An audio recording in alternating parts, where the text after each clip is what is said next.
Hello, this is a recorded training for the Forensic Services Division training on the Forensic Document Portal. The Oregon State Police is introducing the Forensic Document Portal in order to let our public partners better access our forensic documents. This recorded training is about 45 minutes long, and at the end, there is a contact email for any questions that you may have and wish to be answered. My name is Chris Gates. I am currently retired from the Oregon State Police Forensic Services Division, but I've been hired back to work on this project. Let's begin.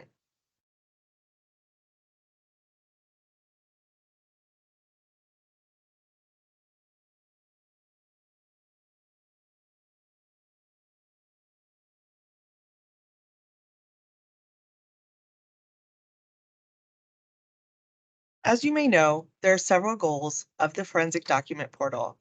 First, we'd like to increase and streamline access to our documents. These are the documents that determine how work is performed by our division staff. We'd also like to increase transparency to our public partners about how we revise and modify those documents over time, as well as how we validate methods used in scientific testing. And we'd also like to reduce use of staff resources in gathering documents related to routine discovery requests, as well as public records requests. The FDP, Forensic Document Portal, uses a web-based platform called PolicyTech. Our forensic staff also uses PolicyTech to access all of our documents on an internal-facing PolicyTech site. This FDP is simply a corollary public-facing site of the same platform. What can you find on the FDP? First of all, the FSD puts all of our controlled documents onto the FDP. Forensic Services Division controlled documents will live on the Forensic Document Portal. This includes our Quality Assurance Manual and our Operations Manual, which apply to all work done analytically in the forensic laboratories. We also have uploaded all of our scientific discipline procedures manuals and training manuals, and any memos that modify those manuals between revisions.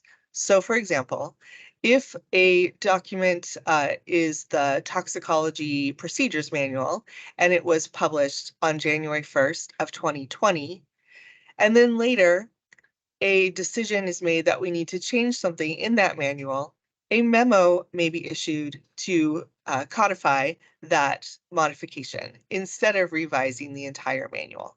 So memos and manuals work hand in hand. We'll need to look at both of them together to know what procedures are in effect at any given time. Controlled documents also include work instructions, abbreviated WI. These are documents that are self-contained and direct staff how to perform certain tasks, as well as guidance documents, abbreviated GD, that provide supplementary guidance to staff. Guidance documents are not requirements, they're more guidance. They may assist staff with interpretation or how to do certain tasks, but they do not hold the same level of requirement as a memo, a manual, or a work instruction. Control documents on the FDP go back to about 2018, what documents were in effect on January 1st of that year, and we will continue going forward to the present day. We may go back at some point and upload older documents if we receive multiple requests for those documents. You, as a public user, may view, read, and download all of these documents as PDFs. For any older documents, as well as documents not located on the FDP, follow your organization's normal discovery request procedures. So how do you get to the FDP? It's very simple. All you need to do is follow this link, and we recommend bookmarking this site for easy access. There's no password required, no login required. You will be logged in just as a public viewer. However, please note that at this time we have a limited number of public licenses, so you may get an error message if all licenses are in use. If that occurs, just simply try again later. If you are in the FDP and you're inactive, you will be automatically logged out after about 45 minutes, so please be aware. And how do you use the FDP? The key to finding the documents you require for discovery purposes on the FDP is to use the date of the lab report for the particular request in which you have interest. So for example, as shown, right below the header block on a lab report issued by the Forensic Services Division, you will find the date of issuance. Use this date to find out which procedures were in effect that would govern the work done for that analytical request.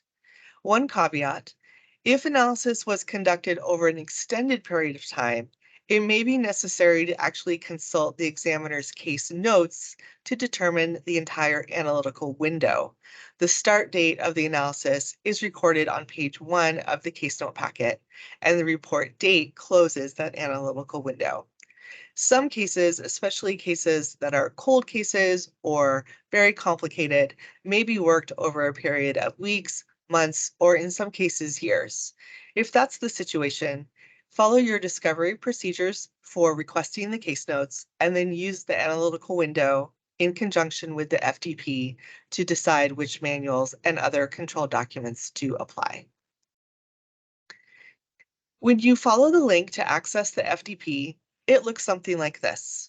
On the left-hand side, you will see a column that gives you two options, search and browse.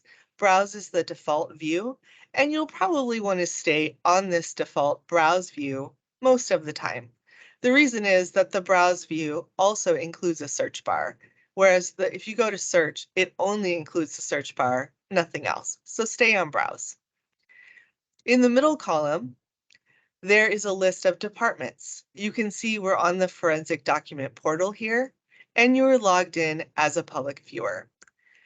The departments are organized in a way that we have separate folders for the scientific disciplines, as well as operations, quality assurance, and then down at the bottom, worksite documents by laboratory. You'll also see that the top department is FDP User Instructions and Help, where you can find a copy of help slides, the FAQ, and the self-guided training module. In this case, clicking on the plus sign next to any department will open it so you can see the subfolders below. And I have opened this folder for biology processing, which reveals 3 subfolders. One for biology processing guidance documents, one for biology processing training documents, and then the middle one for biology processing procedures, memos, and work instructions. Remember, those are the 3 types of control documents that direct staff in how to perform work.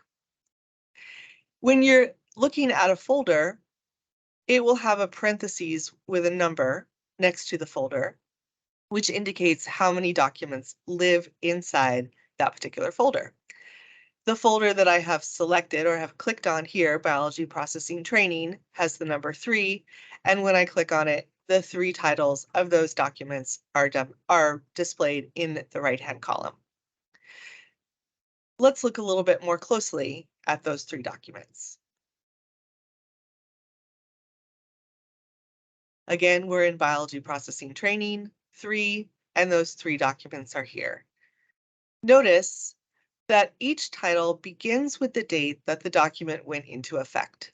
So this very top document was the Biology Processing Training Manual, which was published. In other words, it went into effect and was guiding staff on 2015, July 6th. And the manual ends, the title ends with the date of the manual being archived, if it has been archived. Archived will show up in all capitals and the date of that archive action.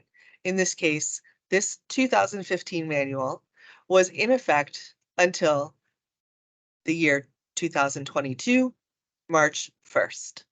So the entire span from 2015 to 2022, those particular months and days, this was the document that was in effect for any staff member going through training in this discipline. We can see that when this manual was archived on March 1st, 2022, that a new biology processing training manual was published on that date. It lacks any archiving date, indicating that it is the manual currently in effect. Let's look at which documents were in effect for this training folder on specific dates. If we look at January 1st, 2018, we want to know which documents were in effect for the biology processing training topic, and that would be just this document at the top, the 2015 version of the training manual.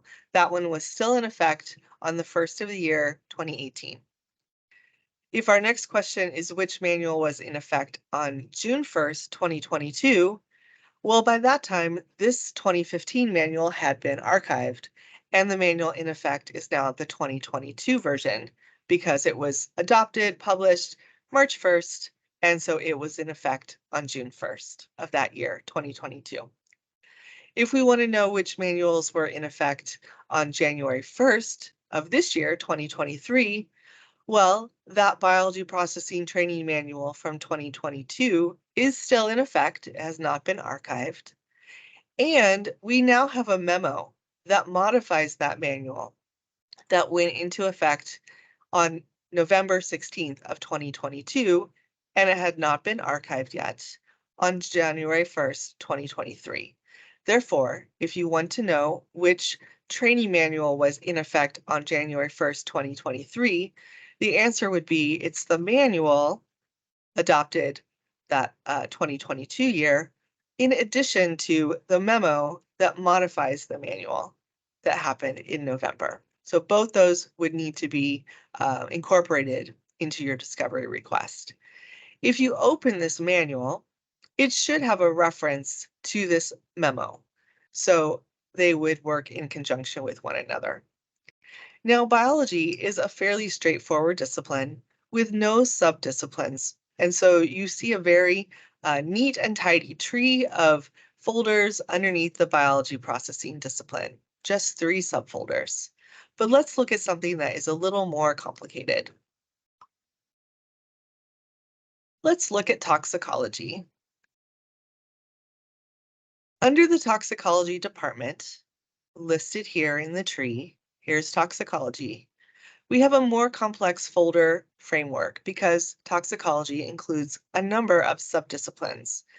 Antemortem tox, which is also referred to as urine toxicology, blood volatiles, breath alcohol, which is a calibration unit, and postmortem toxicology, as well as folders for the guidance documents, the work instruction, and then the lab technician support documents.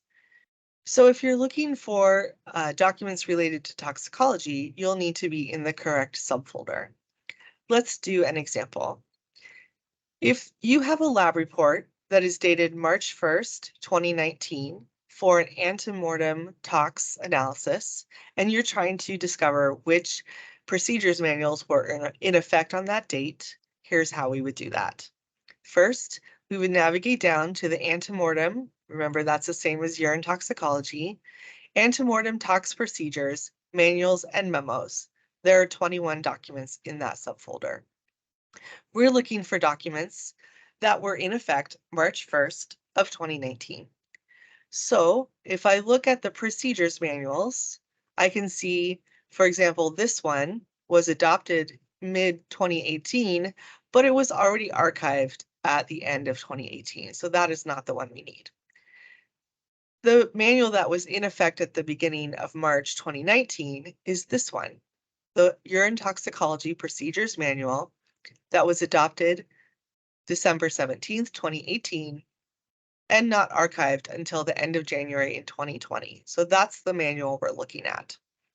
But remember, there may also be memos that modified that manual that were in effect on March 1st, 2019. So we need to look at those too, because they change the procedures, and the analyst in this section would need to be following not only the manual, but any memos that came out that modified the manual.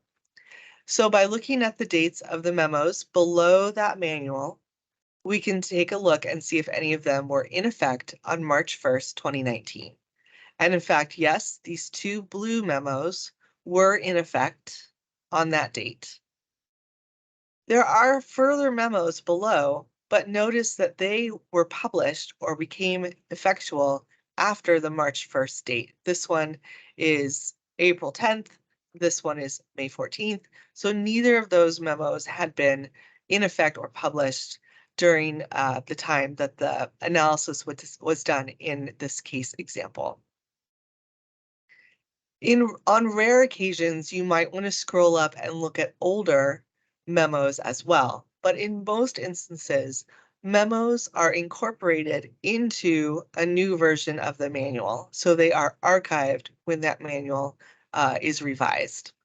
So for example, you can see that here. All of these memos below this manual were archived the same date as the manual, which was January 1st of 2020. Here's the manual archived on that date, this memo archived on that date, and this one, and this one, and this one. And that's because that was the date that the next version of the Urine Toxicology Procedures Manual was published. So all of these changes were incorporated into the new revision. If you were looking for other documents related to this request for your discovery purposes, you would then want to look in the toxicology folders for any relevant training manuals. So antemortem tox training is right here, as well as toxicology guidance documents and toxicology work instructions. Again, using the March 1st, 2019 date as the date that focuses which documents are going to be relevant. Another way to figure out which documents are relevant is to go into a given document and look at its history table. So all of our procedures and training manuals will have a history table as an appendix to that document.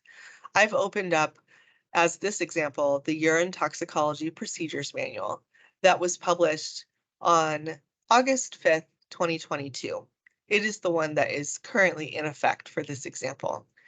And you can see in this history table that there are lines for when the document is revised, when the manual was revised itself, as well as references to memos when they become published. However, if we cross-reference the history table with the FDP organization for manuals and memos, you will see that there's actually a memo missing from the toxicology history table by accident. We incorporated references to memos in history tables starting in 2019, and it was a little sporadic at first, so you might find that there are some gaps. It's a good idea to check both the history table and the FDP list of documents to make sure you are finding all the documents that you are looking for. Also, please note that when you are looking at a document on the FDP, it has several indicating markings that tell us and you that it was accessed from the FDP. First, there will be a watermark on each upper right corner that says the document was accessed via the OSP Forensic Document Portal. At the bottom of each page under the footer is the title of the document. And you will see in this example, there's a date of publication, but no date of archiving, telling us that when this was downloaded or printed, it was the document in effect. Once a document is archived for the forensic services staff, this FDP version will be updated where the archive date will be added to the title and an archived watermark will be added to each page for you to view. You may still access it, print it, save it, whatever you need to do, but it will indicate that it is in archive status for the forensic staff.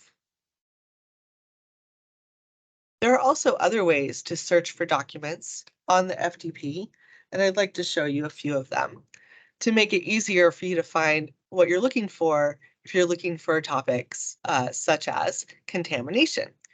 So, as I said earlier, when you are in the browse function of the FDP, you have a search bar. And by typing words into the search bar, it will find all the documents on the FDP with that word or multiple words in the title of that document. So for this example, If I search for contamination, I get all the documents with the word contamination in their title. Some of them are memos. So for example, you can see this is the DNA memo. This second and third memo are division QA memos. We also have a guidance document for DNA, a work instruction that applies to Portland crime scenes, a couple more DNA guidance documents, and a work instruction that applies to field investigations. So if you're looking for a given topic, use the search bar to help you find relevant documents. Note, these are going to come from a variety of document types, work instructions, guidance documents, memos, manuals, and also from a variety of departments. In this case, one's from a lab, multiple are from DNA, we have some from field investigations, and also from QA. Take a look at this list, and you can also follow the progression of any one document through time.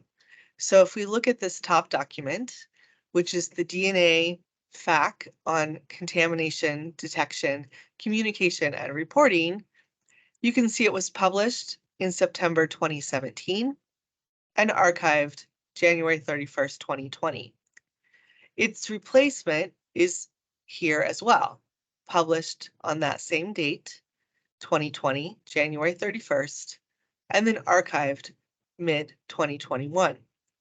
When that second version of this document was archived, a new DNA FAQ replaced it, published on this date, April 26, 2021, and notice it has not been archived. It is the document currently in effect.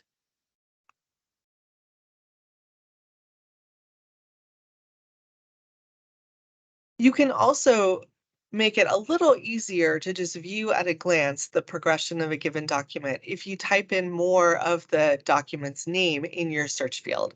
So for example, if you wanted to track the progression of the quality assurance manual itself, you could type that entire name into the search field, and what pops up is all the versions of the quality assurance manual that have been uploaded to the FDP, starting with the one that was published in 2017, which would have still been in effect at our FDP window beginning January 1st, 2018.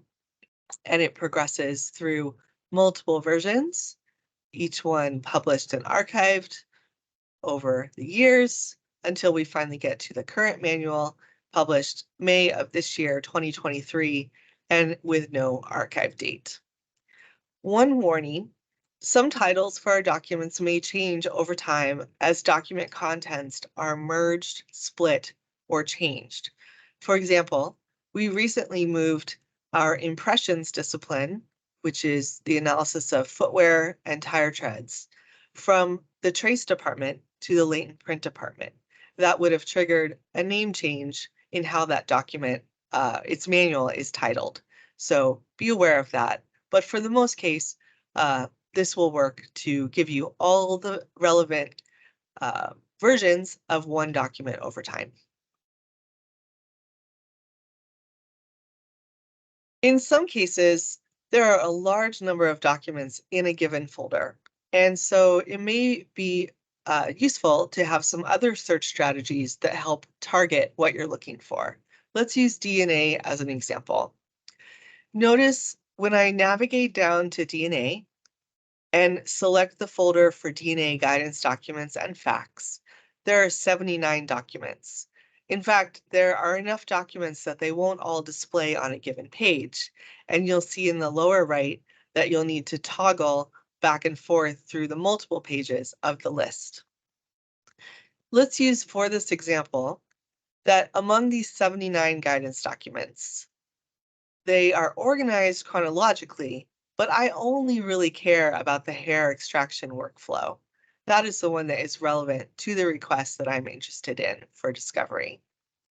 So we could scroll up and down and look for other versions of this name with other dates to see how that document changed over time. And that's possible to do. But the more documents that are in a given subfolder, just the more cumbersome that becomes because you're toggling back and forth between multiple pages for viewing. So you can also use some other search options that make it a little more user-friendly. The first is to use that search bar that we talked about before to type in one of the words or multiple words in the document that you care about. Remember, we're looking at hair extraction workflow, which is a guidance document for DNA. So I could type in hair and then hit the search tool icon, and that would pull up all the documents with the word hair in the title. However, notice that some of these documents don't even relate to DNA specifically. There is the hair extraction workflow here, and again here, but other documents that have the word hair in the title relate to the trace hair analysis or other things having to do with hair that really are not relevant to the hair extraction workflow itself. What we can do is narrow the search even further by using a search tool that is located here in the upper right with the three-dot tool menu. By clicking on that button, a different window will emerge. Your field for search features or search words is still here, but what you want to do is select this checkbox to limit the find to selected items in the arrangement. The selected item is whichever subfolder you have selected. So in this case, we have selected the folder for DNA guidance documents. And by typing in hair and then search, we will find only the documents with hair in the title that live in that one particular folder. You can see the search results here in the lower right of the slide, where we have two versions of this document.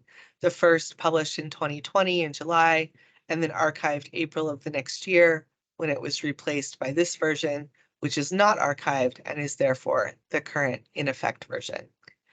This search, where you're limiting your find to a selected item in an arrangement, will make it much quicker to see which documents live only in a particular folder.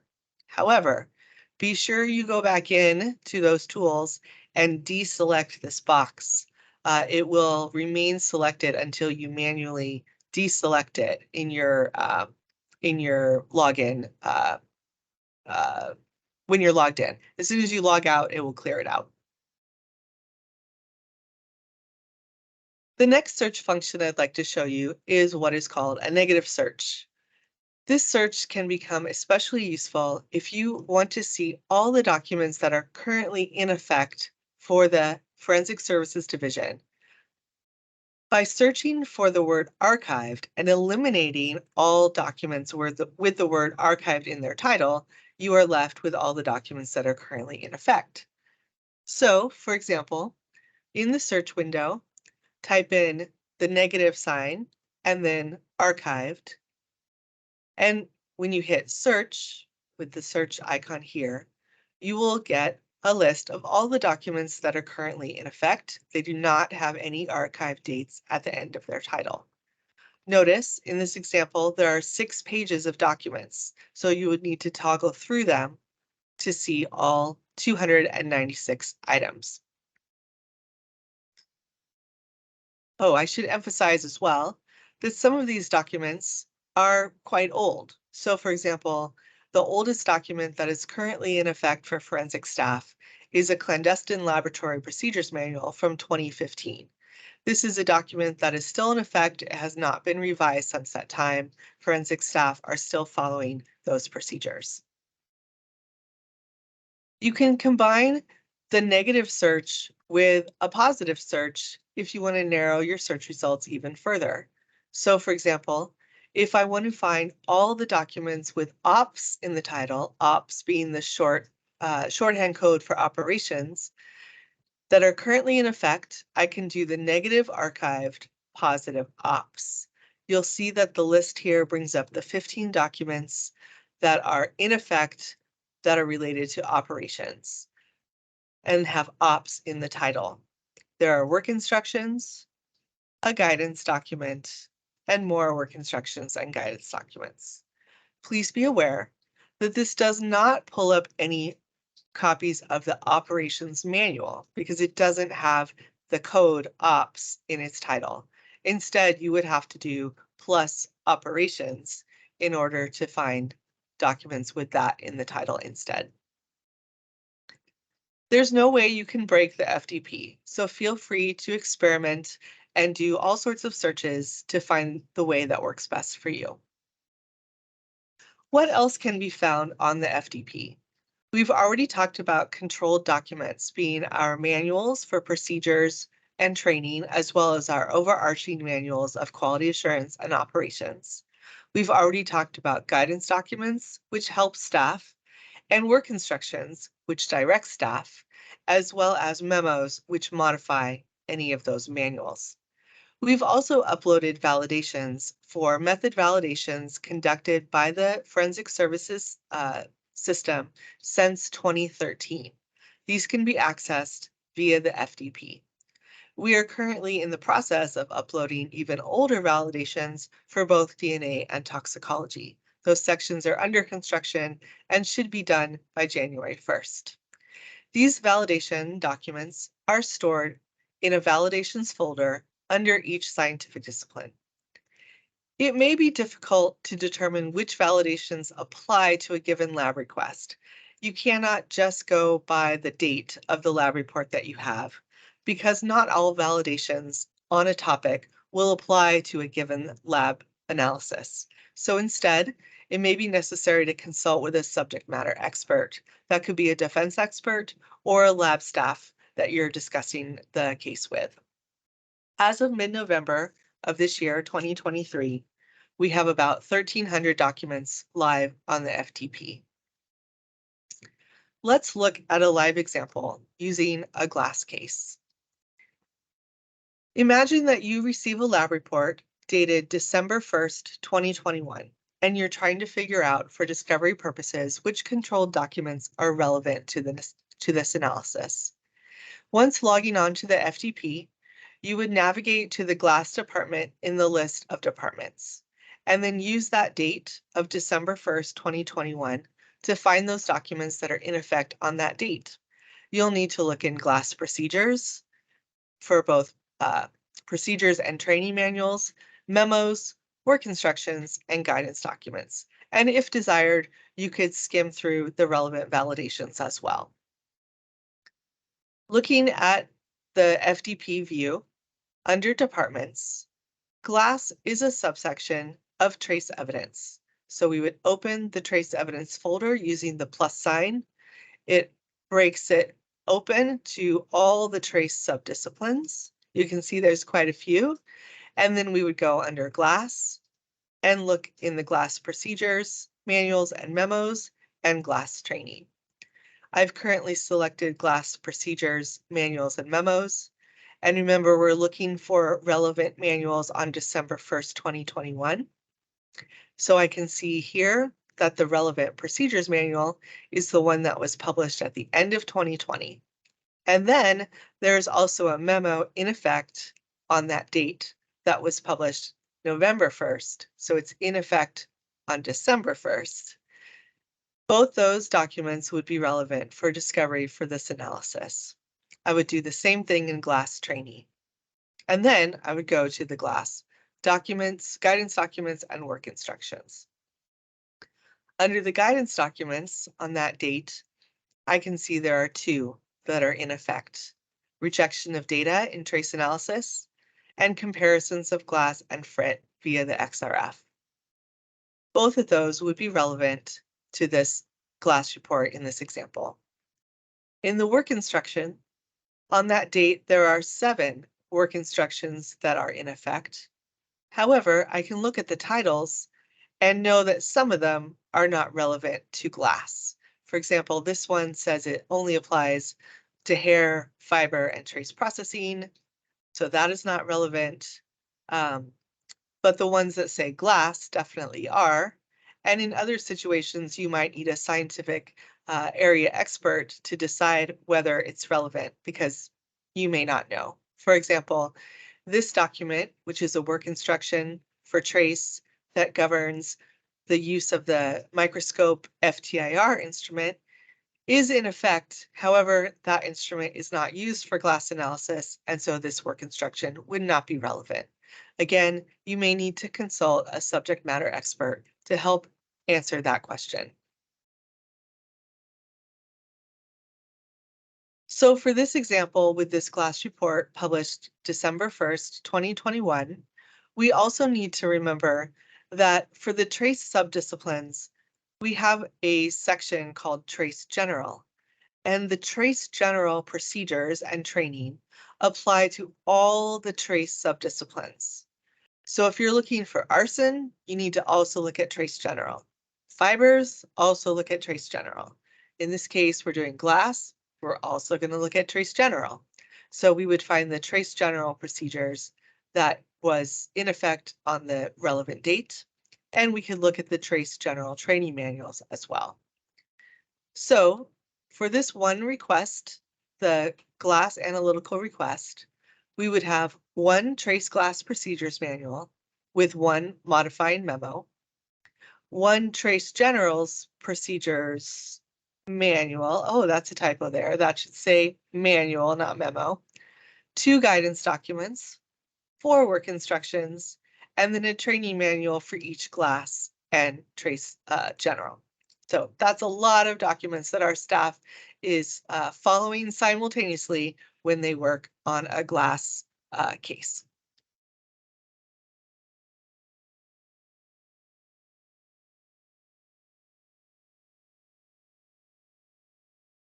I'm going to switch to go into the FDP Live. Let's see. Here we go. And share my screen again.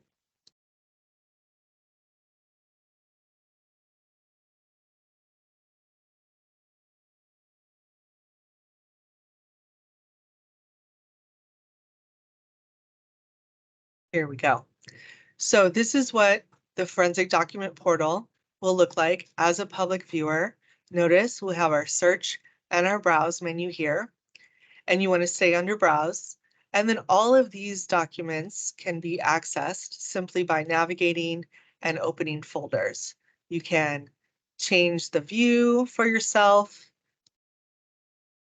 You can figure out if you want to search, you can sort by oldest to newest or newest to oldest by clicking on the title bar here. So the default is that it starts older and goes newer, but if you want to switch that around, just click on title and it will switch for you. There we go. Now the newest one is at the top and it goes older. Unfortunately, any edits you make to the display will not stick for you. You'll have to change them each time you log on. But here's your search bar. And there's those search tools that we talked about earlier. We didn't talk much about worksite documents.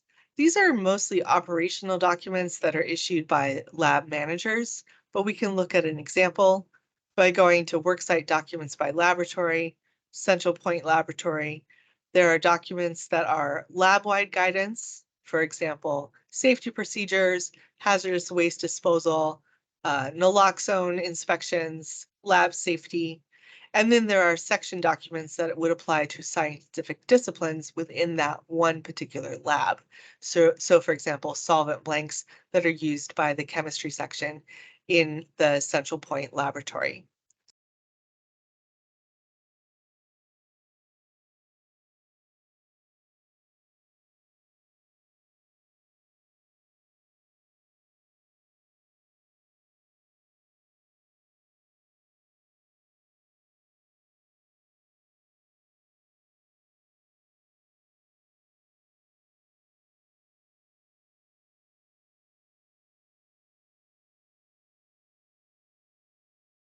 I'm hoping you can still see my slides.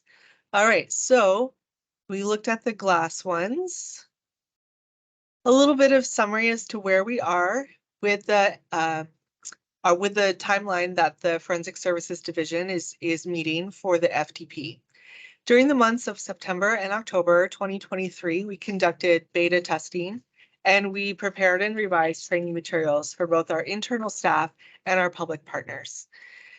Now, as of November, you should have received a communication from our division director, Brian Medlock, about FDP access with the link and with the timeline. We're currently also providing in-house training for our own staff in order to make sure we have some standardization and consistency among our 5 laboratories. And our internal protocols for discovery are being revised to align them with the new FDP. We're also continuing the uploads for validation summary documentation. The fully implemented FDP will be in place by January 1st of 2024.